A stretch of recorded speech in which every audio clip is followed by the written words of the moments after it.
오늘은 초심을 잊지 말자, 그런 제목입니다. 초심불망 마부작침이라는 말이 있습니다. 옛날 당나라 이태백이 산에서 공부를 하다가 중간에 포기를 하고 산에서 내려오게 됐습니다. 오는 도중에 한 노인이 계곡에서 도끼를 바위 위에서 열심히 갈고 있는 것을 보게 됐습니다. 그래서 이태백이 물었습니다. 이 도끼를 갈아서 어디에 쓰시려고 하는 겁니까? 하고 물었더니 노인이 이렇게 대답합니다. 이걸 갈아서 바늘을 만들려고 하는 중이요, 하고 대답했습니다. 그러자 이태백이 다시 묻습니다. 그렇게 큰 도끼를 간다고 해서 바늘이 되겠습니까? 하고 묻습니다. 노인이 대답합니다. 그럼요. 처음 가진 마음이 변하지 않는다면, 하고 대답을 한 것입니다. 이 말에 깨달음을 얻은 이태백이 다시 산으로 올라가서 열심히 공부를 해서 당대 제일 가는 문장가가 되었다 하는 이야기입니다. 이 설화에서 유래된 말이 바로 초심불망 마부작침이라고 하는 말입니다. 초심을 잃지 않으면 도끼를 갈아서 바늘을 만들 수 있다 하는 말입니다. 초심을 잃게 되면 우리 인생에 실패하게 됩니다. 오늘 본문은 기드온에 대한 말씀입니다. 기드온이 초심을 잊어버리게 되니까 점점 타락하게 되는 그런 모습을 볼 수가 있습니다. 기드온은 므낫세 지파 요아스의 아들로서 제5대 사사입니다. 당시 이스라엘 백성들은 하나님을 버리고 바알과 아세라 우상을 숭배함으로써 하나님이 미디안 사람들을 통해서 7년 동안 이스라엘 백성들이 큰 고통을 받게 하셨습니다. 가을 추수 때가 되면 미디안 사람들이 메뚜기 떼처럼 많이 몰려와서 곡식과 짐승들을 다 빼앗아 가버리는 것입니다.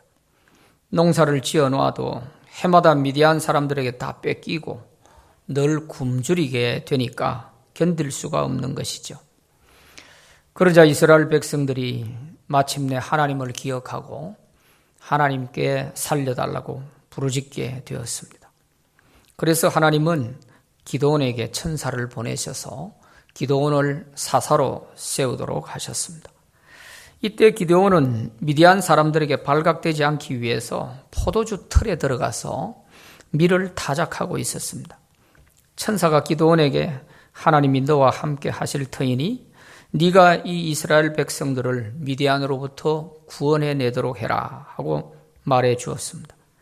그러자 기드온은 나는 므낫세 지파 중에서도 극히 약한 집안이고 우리 아버지 집에서도 가장 작은 자입니다.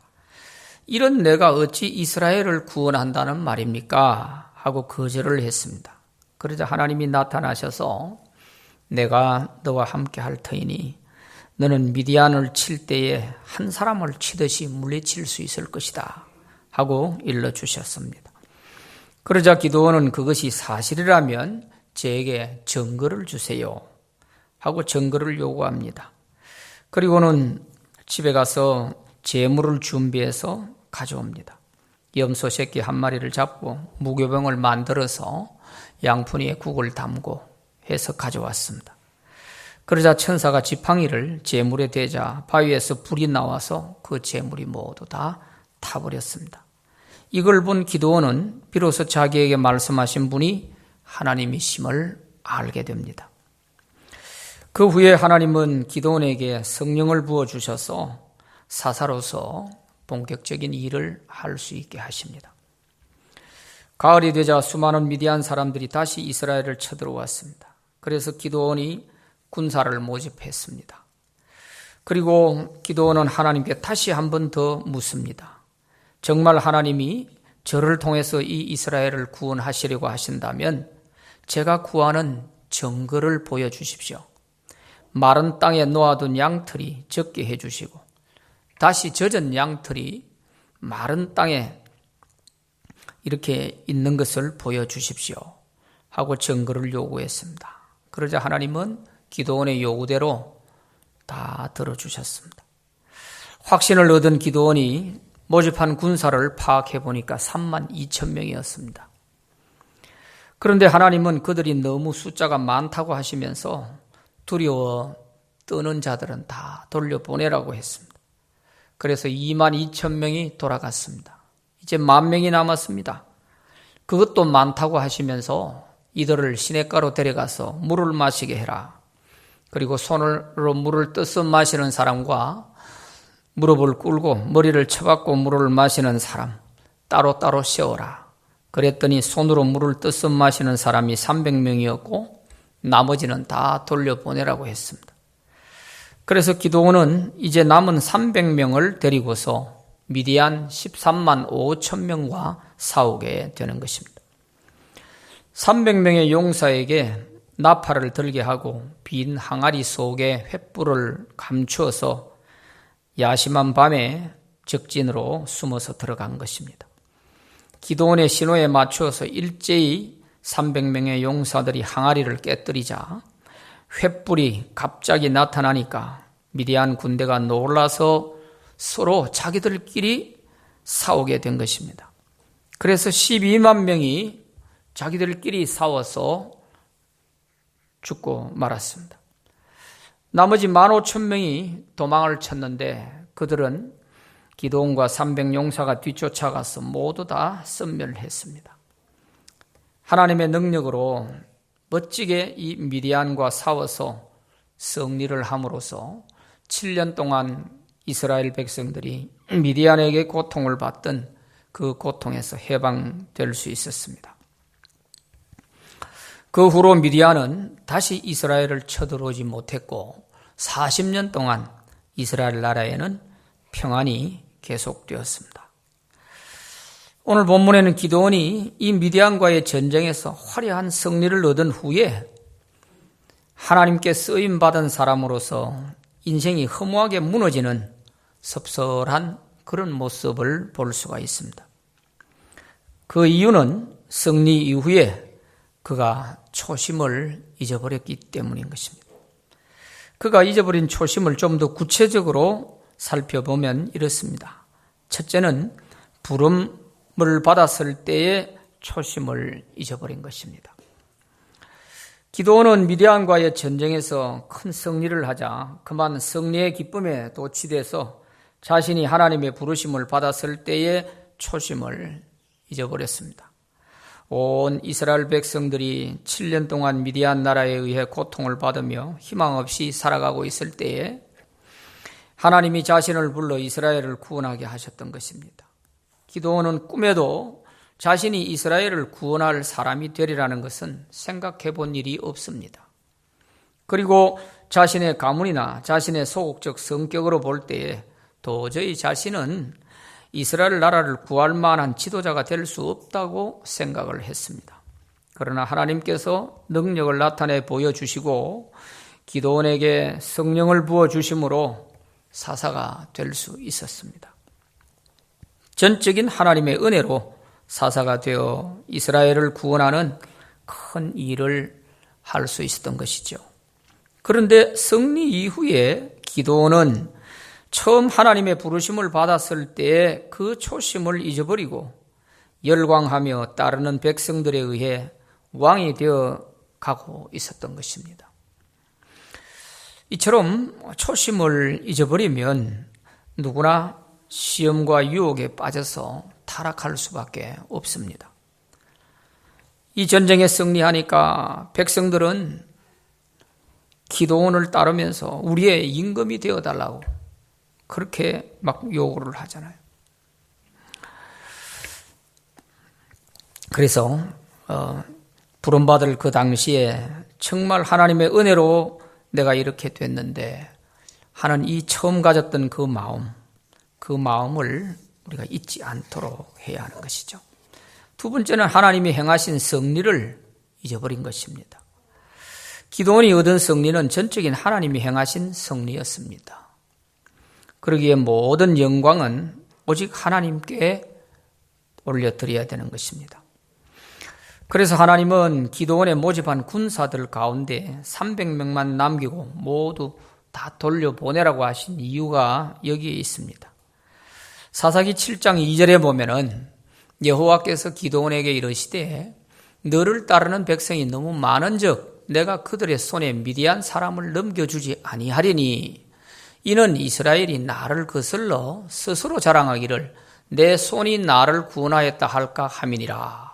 이렇게 기록하고 있습니다. 하나님께서 3만 2천 명이나 군사가 모집되었지만 다 돌려보내고 300명만 남겨두라. 이렇게 말씀하시는 것은 이 전쟁에서 이겼을 때에 이스라엘 백성들이 하나님이 이 전쟁에서 이기게 해 주셨다고 믿지를 않고 너희들의 군사의 숫자가 많아서 이긴 것이다. 이렇게 생각할 것이라는 거죠. 그래서 하나님께서는 누가 봐도 이 전쟁은 하나님께서 이기게 해 주신 것이다. 이렇게 이스라엘 백성들이 믿을 수 있도록 하기 위해서 다 돌려보내고 300명만 남겨두었던 것입니다. 이는 이스라엘이 나를 거슬러 스스로 자랑하기를 내 손이 나를 구원하였다 할까 함이니라.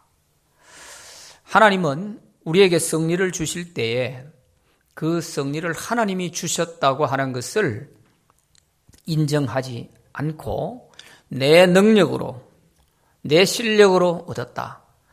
이렇게 생각하는 것을 가장 싫어하십니다. 하나님이 행하신 승리에 우리의 이름을 끼워 넣게 하는 거, 이거 하나님이 제일 싫어하시는 거예요. 아무도 없이 하나님이 그냥 하시면 그걸 하나님이 하셨다고 누가 믿겠어요? 믿을 수가 없잖아요. 그러니까 하나님께서 기드온을 사용하셔서 그저 허수아비처럼 막대기처럼 쓰시지만 이 모든 것을 이기게 하시고 승리케 하신 것은 하나님이 하신 거예요. 그래서 하나님께 쓰임받는 사람들은 항상 배후에서 하나님이 승리케 하신다는 이것을 잊어버리게 되면 하나님이 받으셔야 할 영광에 내 이름을 끼워 넣게 되는 것입니다. 그것을 하나님이 가장 싫어하시는데 말이죠.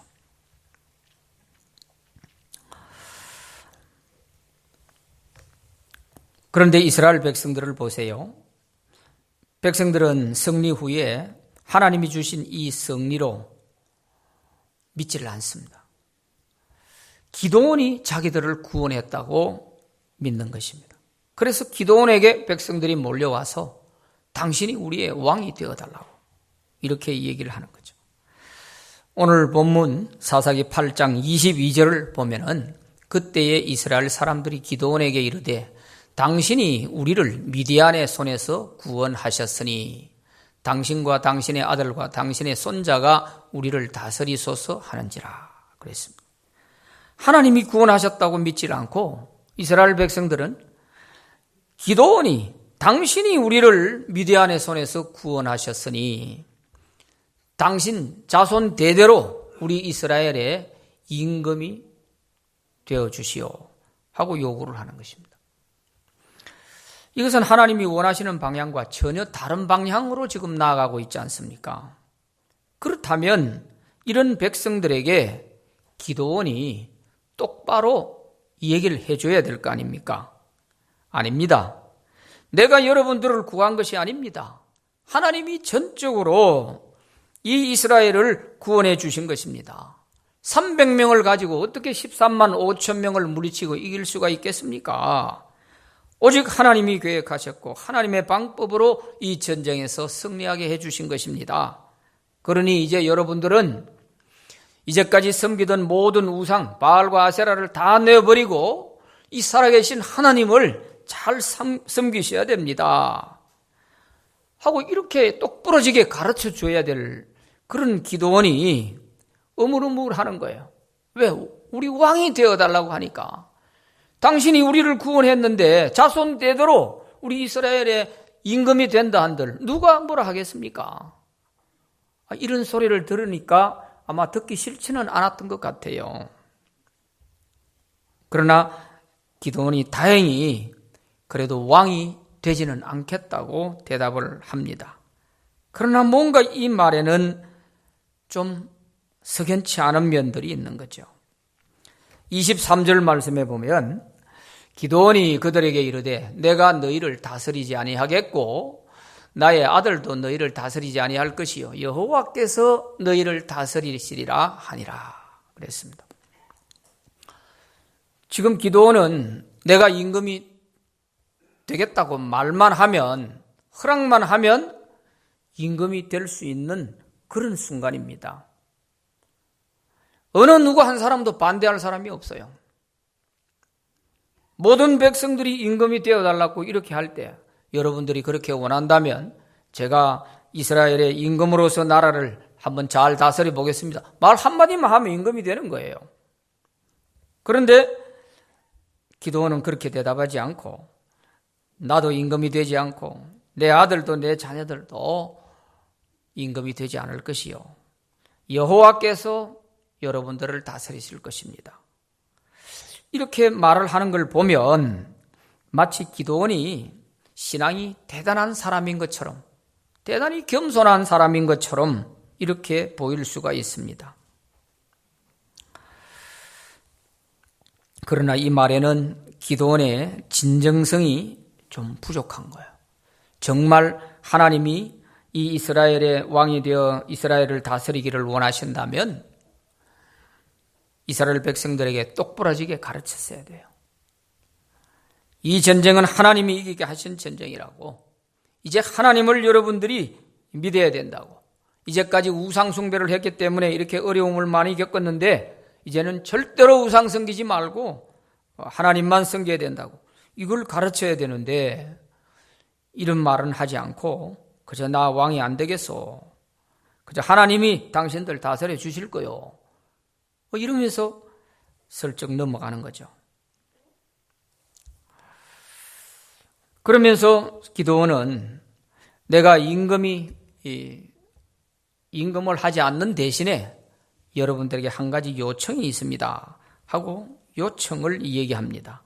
24절에 보면은 기드온이 또 그들에게 이르되 내가 너희에게 요청할 일이 있으니 너희는 각기 탈취한 귀고리를 내게 줄지니라 하였으니 이는 그들이 이스마엘 사람들이므로 금 귀고리가 있었습니다 그랬어요. 이 미디안 사람들에는 풍습인지 귀고리를 항상 하고 다니는 사람들이에요. 그래서 이 전쟁에서 이겼으니까 이 사람들이 갖고 있는 귀고리들을 전부 백성들이 다 탈취를 했단 말이에요. 그래서 이걸 다 갖고 있으니까 기드온이 그걸 나에게 달라 요구를 한 거예요.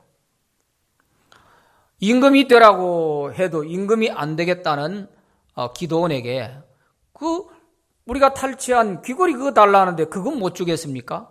하면서 전부 다 기쁜 마음으로 즐거이 주었다. 25절에 그렇게 말씀하죠. 그래서 다 거둔 이 금 귀고리가 금 1700세겔이었다. 26절에 보면 그렇게 하고 있어요. 약 한 21kg 정도가 된 것입니다.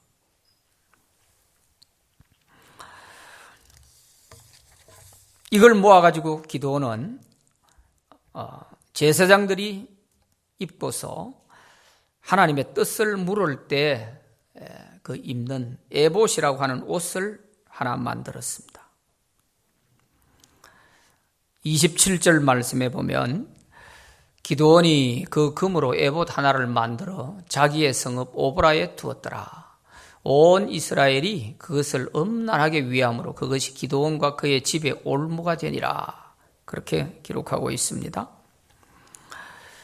그 금으로 가지고 에봇, 제사장의 옷인 이 에봇을 하나 만들었어요. 그런데 이 기브온의 그 고향인 오브라, 이 오브라에서부터 가까운 거리에 실로가 있습니다.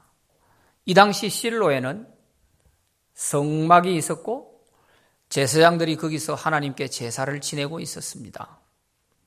그런데 이 에봇은 반드시 제사를 드리고 하는 그 성전에, 제사장들이 있는 성전에 에봇을 보관을 해두게 돼 있어요. 그런데 이 에봇을 만들어 가지고 기드온은 자기의 성읍 오보라에 두었다 그랬습니다. 여기에 문제가 있는 것입니다. 그러니까 백성들이 실로 성전에 가서 하나님께 예배를 드리지 않고 이제는 이 기드온이 만들어 놓은 이 에봇이 있는 이 오보라에서 이 에봇을 마치 우상을 섬기듯이 섬겼다는 거예요. 음란하게 위했다 하고 하는 이 말의 표현은 이스라엘 백성들이 하나님을 버리고 우상을 섬길 때 음란하게 섬겼다 이렇게 표현을 해요. 마치 이 에봇을 우상을 섬길 때 미친 사람처럼 섬기는 그런 열정을 가지고 이 에봇을 섬겼다는 거예요. 이게 곧 우상이 되어버린 거예요. 그래서 이것이 결국 기드온과 그 집에 올무가 되었다 그랬어요. 올무. 올무라는 말은 덫이라는 말입니다. 이게 걸려 넘어지게 하는 덫이 되어버렸어요. 하나님이 행하신 섭리는 모든 영광을 하나님께만 올려드려야 돼요. 하나님의 영광을 조금이라도 가로채울까 하면 안 돼요. 기드온은 겉으로 보기는 정말 아주 순수한 사람처럼 보여요. 금고리 달라 그래서 금귀고리 내주었더니 그것 가지고 자기가 뭐 사리사욕을 취한 것도 아니고 말이에요. 제사장에 오신 에봇을 만들고 이렇게 하는 걸 보면 백성들이 볼 때는 정말 기드온이 순수한 그런 믿음의 사람, 이런 사람으로 보여지는 거죠. 그러나 기드온의 마음속에는 내가 왕을 안 하는 대신에 이것으로 나를 잊지 말고 기억해 주기를 바라는 그런 기념이 되게 하려고 하는 거예요. 에봇을 만들어서. 그래서 기드온 하면서 자기 이름을 기억해 주기를 바라는 거죠. 하나님이 행하신 섭리에 기드온이 자기 이름을 끼워 넣는 거예요. 자기의 공로를 끼워 넣으려고 하는 거예요. 이것이 바로 하나님이 행하신 섭리를 잊어버리고 아주 끝으로 보기는 백성들에게 순수한 그런 믿음의 사람, 대단한 믿음의 사람처럼 보이지만 그 마음속에는 엄청난 유혹을 지금 가지고 있는 거예요.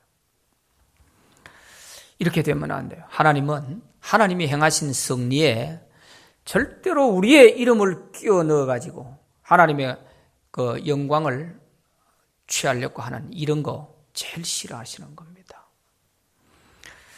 그래서 그 모든 누가 보더라도 하나님이 주신 승리라는 걸 믿을 수 있도록 그 군사들을 다 돌려보내게 하고 300명 가지고 지금 승리하게 만들어 주신 거 아닙니까? 자, 세 번째는 긴 평안으로 도리어 타락하고 말았습니다.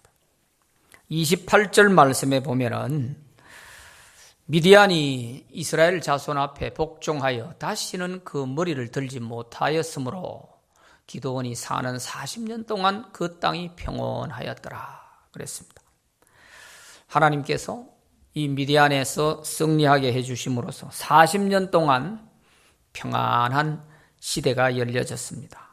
전쟁 없이 40년을 이스라엘 백성들이 평안하게 지내게 됐습니다. 그런데 하나님이 주신 이 40년 동안의 긴 평안을 이스라엘 백성들은 신앙의 정진 기회로 삼지를 못하고 도리어 평안이 독이 되어서 타락하고 말았습니다.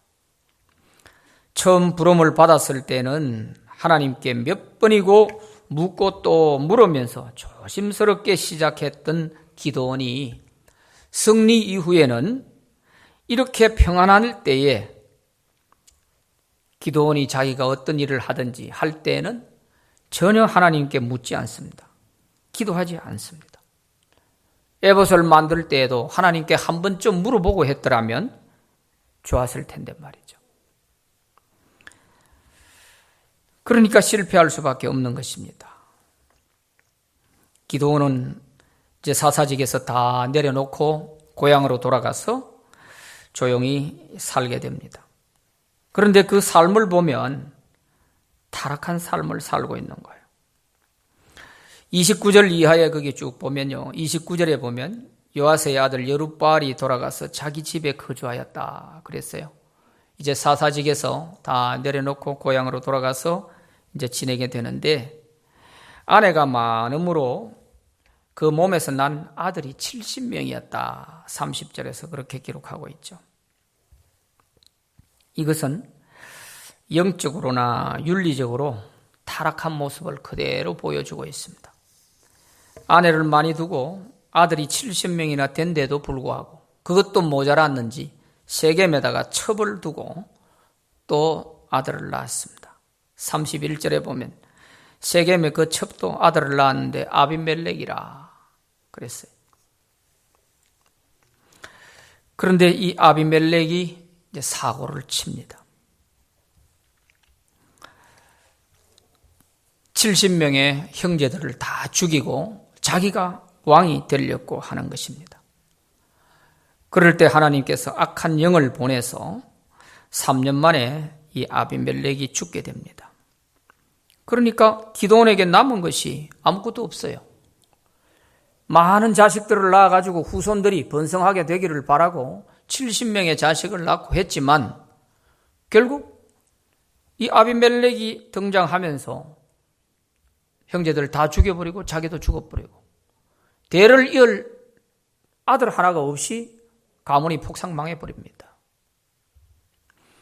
그런가 하면 기드온이 그렇게 하나님의 능력으로 이스라엘을 구원해서 이스라엘에 끼친 공로가 컸지만은 기드온을 기억하는 사람도 없고 기드온이 죽고 난 이후에 백성들은 다시 우상 숭배로 다 돌아서 버리게 되는 것입니다.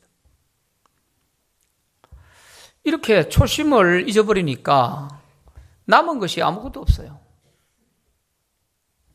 33절부터 35절까지의 그 말씀을 보면 기드온이 이미 죽음에 이스라엘 자손이 돌아서서 바알들을 따라가 음행하였으며 또 바알브릿을 자기들의 신으로 삼고 이스라엘 자손이 주위의 모든 원수들의 손에서 자기들을 건져내신 여호와 자기들의 하나님을 기억하지 아니하며 또 여룹바알이라 하는 기드온이 이스라엘에게 베푼 모든 은혜를 따라 그의 집을 후대하지도 아니하였더라 그랬습니다. 얻은 것이 하나도 없고 남은 것이 하나도 없어요. 하나님께 그렇게 대단하게 쓰임받은 기드온인데 기드온이 죽고 난 이후에 가정도 폭삭 망해버렸어요. 이스라엘 백성들도 다시 우상숭배로 다 돌아서 버렸어요. 하나님을 자기들을 구원하신 하나님을 기억하는 자가 하나도 없어요. 그런가 하면 기드온을 기억하는 사람도 없어요. 기드온은 자기의 이름을 기억해 주기를 바라고 금고리를 가지고 에봇을 만들어 가지고 자기 고향에다 두고서 백성들이 기드온 하면서 이렇게 해 주기를 바랐지만 결국에는 죽고 나니 기드온이 베푼 이 은혜를 따라서 그 집을 후대한 자도 아무도 없었다는 거예요. 그러면 남은 건 뭐 있습니까? 아무것도 없어요. 이처럼 우리가 처음에 가졌던 선한 뜻을 그것을 잊어버리고 마음이 바뀌게 되면은 이렇게 타락하게 되고요. 그렇게 되면 결과는 아무것도 남는 것이 없는 겁니다. 이 기도원을 통해서 우리에게 보여주는 것을 우리가 정말 깊이 좀 생각해 볼 필요가 있어요. 솔로몬이 처음에 하나님의 지혜를 얻어서 출발할 때는 천하가 부러워하는 지혜의 왕으로 이렇게 출발을 했지 않습니까? 그래서 성전도 짓고 나라도 번영하게 만들고 하나님이 태평성대를 누리게 해주셨습니다. 그런데 이 긴 평안과 부유함이 도리어 독이 돼서 초심을 잊어버리고 결국 타락하고 말았습니다. 많은 아내와 첩을 두고서 1,000명의 여인들의 치마폭에서 놀아나면서 솔로몬은 타락하게 된 것입니다. 결국 하나님을 버리고 우상 숭배를 합니다. 그 결과 이스라엘 나라를 남북으로 찢어 나누어 놓는 장본인이 되어버렸습니다. 사울 왕도 처음에는 얼마나 순수하고 겸손했는지 몰라요. 사람들 앞에 나서는 것조차도 부끄러워했습니다. 이런 사울이 권력의 자리에 오르게 되니까 권력의 맛을 보니까요, 자기보다 뛰어난 사람이 나타나면은 두고 보질 않는 거예요. 어떻게 하든지 없애버리려고 하는. 그래서 하나님의 말씀을 듣지 않습니다. 선지자 말도 듣지 않습니다. 그렇게 막무가내로 날뛰다가 결국 하나님께 버림받게 됩니다. 사무엘상 15장 11절에 보면 성경에서 유일하게 한 사람에게 하나님께서 내가 후회한다는 말을 하시는 거예요. 내가 사울을 왕으로 세운 것을 후회하노니 그가 돌이켜 나를 따르지 아니하면 내 명령을 행하지 아니하였음이니라 하신지라. 사무엘이 근심하여 온 밤을 여호와께 부르짖으니라 그랬습니다. 내가 사울을 왕으로 세운 것을 후회한다. 하나님께서 후회한다는 말, 이 성경에서 이 유일하게 사울에게 이런 말을 하고 계시는 거예요. 초심을 잊어버리면 이렇게 됩니다. 성경에 수많은 인물들이 나오는데 하나님께 쓰임 받고도 초질관하지 못해서 실패한 사람들을 많이 볼 수 있습니다. 오늘 우리는 어떻습니까? 내가 처음 예수 믿고 순수한 믿음으로 예배하던 그 마음이 지금도 우리 안에 있습니까? 처음 직분을 받을 때 그 두려움과 열정이 지금도 우리 마음에 있습니까? 처음 안수 받을 때 한없이 눈물을 흘리며 죽도록 충성하겠다던 그때의 그 마음과 열정이 지금도 있습니까? 우리는 모두 초심을 회복할 수 있기를 바랍니다. 마태복음 16장 24절에 예수님께서 이렇게 말씀하십니다. 이에 예수께서 제자들에게 이르시되 누구든지 나를 따라오려거든 자기를 부인하고 자기 십자가를 지고 나를 따를 것이니라. 신앙인의 첫 출발이 여기입니다. 누구든지 예수님을 따르려고 하거든 자기를 부인하고 자기 십자가를 지고 따르라고 했어요. 그런데 예수 믿다 보니까 자기를 부인해야 되는데 자기를 부인하지 못해요. 이게 안 되는 거예요. 그러다 보니까 하나님이 이뤄놓은 승리에 자기 이름을 끼워넣고 자기 공로를 자꾸 내세우게 되고요. 자기 십자가를 지라고 했는데 십자가는 회피하고 영광과 복만 생각하는 거예요. 우리의 초심이 처음 출발할 시점이 잘못됐거나 아니면 그 초심을 우리가 잊어버렸거나 둘 중에 하나겠죠. 이렇게 돼서는 우리가 끝까지 주님을 따를 수가 없습니다. 그래서 우리는 자기를 부인해야 될 때 과감하게 부인해야 되고요. 기도원처럼 부인하는 것처럼 하면서 자기를 알아주기를 바라는 이런 유혹에 빠지면 기도원처럼 되는 거예요. 남은 것이 아무것도 없는 거예요. 가정도 폭삭망하고 백성들도 다시 옛날로 다 돌아가 버리고 그러면 기도원이라는 사람이 이 땅에 왔다 가면서 뭘 남긴 거예요? 그저 바람이 지나간 것처럼 그런 흔적밖에 없어요. 이렇게 되면 안 되겠죠. 오늘 우리도 깊이 생각하지 않으면 내가 평생 한평생 예수 믿고 살았다고 하는데 내 죽고 나면은 자식들 예수 안 믿어? 내가 주님을 위해서 한 게 뭐 있어? 아무것도 남는 게 없습니다. 그런 허무한 바람처럼 지나가는 인생이 되어버리면 안 되는 거죠. 그래서 우리는 자기를 부인하고 주님을 따를 때 그 초심으로 돌아가서 우리가 끝까지 주님께 아름답게 쓰임받는 그런 저와 여러분들 되시기를 바랍니다.